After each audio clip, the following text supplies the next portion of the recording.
Ó, galerinha do YouTube, olha como é que tá. Nossa, nem casa tá descalço.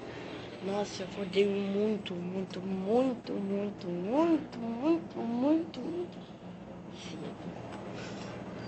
Eu botei a roupa.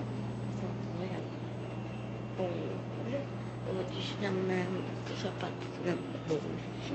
Vou mostrar minha mãe. Eu tô lá dentro, né? Como vocês sabem que lá dentro é escuro. Eu vou escovar meu dente. Nossa, muito frio. Claro, galerinha. E sim, eu tirei todos os vídeos que eu ia lançar pra vocês. Mas acabou que não é novinha. Não sei como esse vídeo aqui é especial.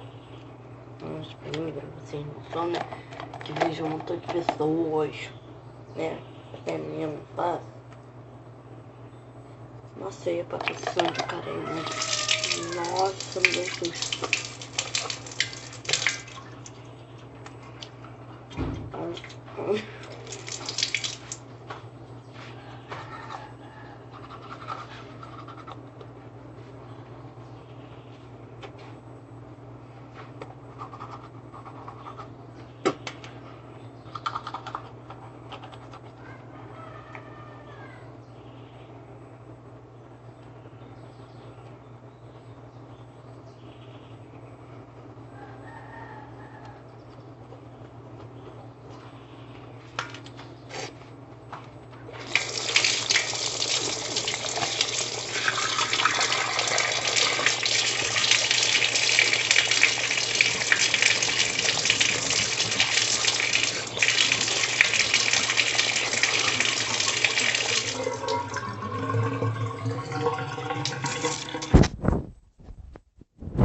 Pode, pai.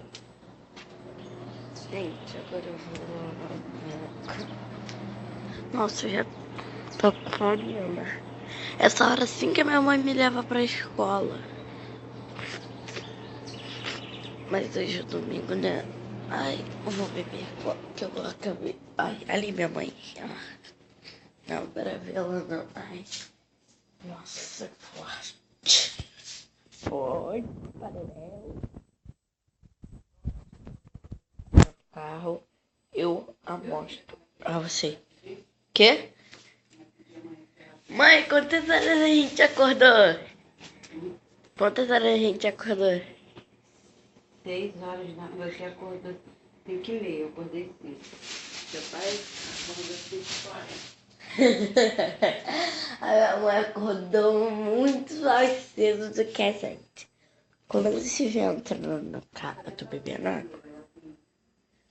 Quando a gente... Tá, quando a gente vai bebendo, entrando no carro, a gente já fez.